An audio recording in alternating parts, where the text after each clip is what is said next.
ఇట్ట పెట్టి పెట్టి చెయ్యంత పట్టేసుండదే. ఈ పక్షవాతం వచ్చినట్టు యాక్టింగ్ చేసి చేసి ఆడకేళ్ళు ఆడ బిగుసుకుపోయి ఉండాయి.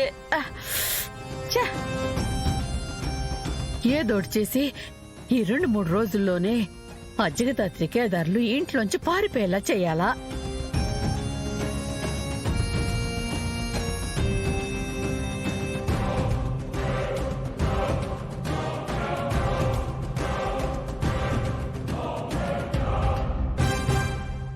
దాత్రి, ఆఫ్టర్నూన్ పైన అయితే హీరోయిన్ తో స్టోరీ డిస్కషన్ చేయడానికి డైరెక్టర్ వస్తున్నారంట.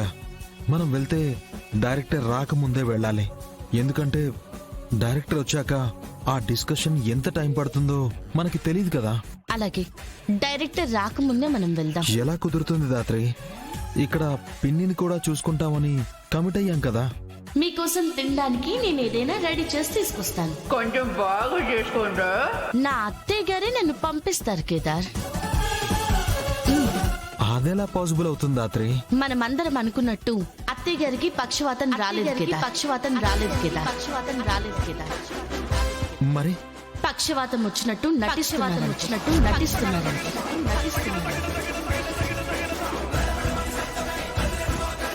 నిజమా? అవును కేదార్, ఆ విషయం కూడా నాకు ఇందాకే తెలిసింది. ఈ నగలన్నీ నాకే ఇస్తారు మావయ్య గారు. ఎందుకు దాత్రి ఇదంతా? ఇంకా దేనికి కేదార్? మధుకర్ మావయ్య గారు రాసిన వీలునామా ప్రకారం సగం ఆస్తి నీకు ఇవ్వాల్సి వస్తుంది కదా. దాన్ని ఆపాలని ఇలాంటి అవతారం ఎత్తారు ఆవిడ. అమ్మ నా పిన్ని, దానికోసం ఇన్ని వేషాలేయాలా? వెయ్యని కేదార్. అత్తయ్య గారి నోటితో అత్తయ్య గారే ఒప్పుకునేంత వరకు ఈ విషయం మనకి తెలియనట్టే యాక్ట్ చేద్దాం. అలాగే దాత్రి, ఇప్పుడు ఏం చేద్దాం అనుకుంటున్నావు? పక్షవాతం వచ్చినప్పుడు ట్రీట్మెంట్ చేయడం కష్టమేమో, కానీ డ్రామా చేసే వాళ్ళకి ట్రీట్మెంట్ చేయడం మన కష్టమేం కాదు కదా. మన స్టైల్లోనే ఆవిడకి ట్రీట్మెంట్ చేద్దాం.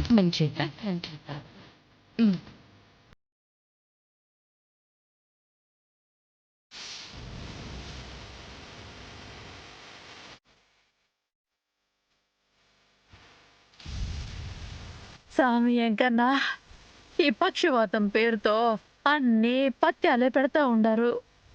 అవి తిని తిని నా నోరు సప్పుగా అయిపోయి ఉండాదా. ఈ పొద్దైనా కొంచెం మసాలా, కొంచెం కారంగా ఏమైనా తీసుకొచ్చేలా చూడు. తినండి అత్తయ్య గారు. ఏమైంది వైజయంతి?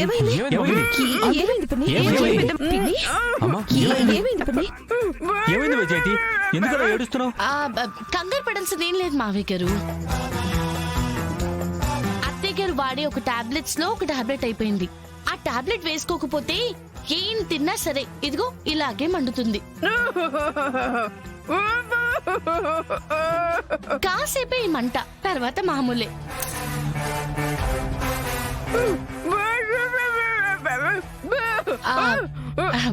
మావయ్య గారు, మీరు తినిపిస్తే తినాలనుంది అంటున్నారు అత్తయ్య గారు. అవునా? కాస్త తినిపించండి మావయ్య గారు, తీసుకోండి. దాందే ఉంది, తినిపిస్తానటి. తినిపించండి. తినిపించండి నాన్న. వైజయంతి, మంకు పట్టు పట్టకు. ఇది పథ్యం కదా, తినాలి. కొంచెం తిను. కొంచెం. బాబాయ్, ఇటివ్వండి, నేను తినిపిస్తాను. అలాగేనమ్మా. మావయ్య గారు, నేను వెళ్ళి ఆ టాబ్లెట్స్ ఎక్కడున్నాయో తీసుకొస్తాను. నాకు తెలిసి అత్తయ్య గారికి నా అవసరం ఏమి ఉండదు. అన్నం తిన్నాక పడుకుంటారు. అత్తయ్య గారు లేచే లోపు నేను వచ్చేస్తాను. ఓకేనా? సరే అమ్మా. నన్ను తినిపించమంటావా? ఓకే, నేను తినిపిస్తాను. కొంచెం తినమ్మా. కేదార్, వెళ్దాం పద.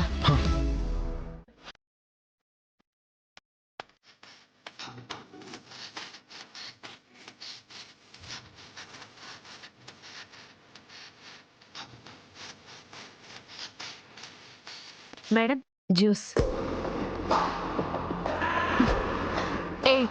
నేను ఈ టైంలో వెజిటేబుల్ జ్యూస్ కదా తాగుతాను. ఫ్రూట్ జ్యూస్ తెచ్చావేంటి? ప్రతిరోజు గుర్తు చేస్తుండాలా నీకు? సారీ మేడం, వెజిటేబుల్స్ ఫ్రెష్ గా లేవు, అందుకే ఫ్రూట్ జ్యూస్ తెచ్చాను. ఫ్రెష్ గా లేకపోతే ఫ్రెష్ గా ఉండేవి తీసుకురావాలి. నువ్వు ఉండేది అందుకే కదా. పో, వెళ్ళి వెజిటేబుల్ జ్యూస్ తీసుకురా. సరే మేడం. వెళ్ళు. హా.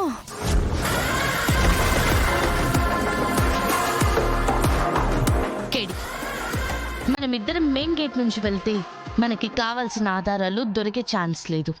మరి ఏం చేద్దాం దాత్రి? ఇక్కడ సెక్యూరిటీ ఉన్నాడు. నువ్వు సెక్యూరిటీని మాటల్లో పెట్టు.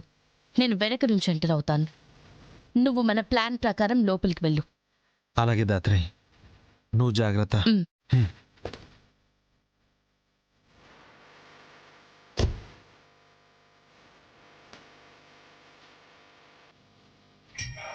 ఆగు, ఎక్కడికి? ఎవరువై నువ్వు? అత్తగారింటికి వచ్చినట్టు డైరెక్ట్గా వస్తున్నావు? నా పేరు రామకృష్ణ అండి. మేడంకి అతిపెద్ద ఫ్యాన్ ఫాలోయింగ్ ఉన్న చిత్తూరు జిల్లా ఫ్యాన్స్ అసోసియేషన్ ప్రెసిడెంట్ని. మేడంని కలవడానికి వచ్చాను. ఒక్క నిమిషం ఉండు, మేడం గారిని అడిగొస్తాను. హా.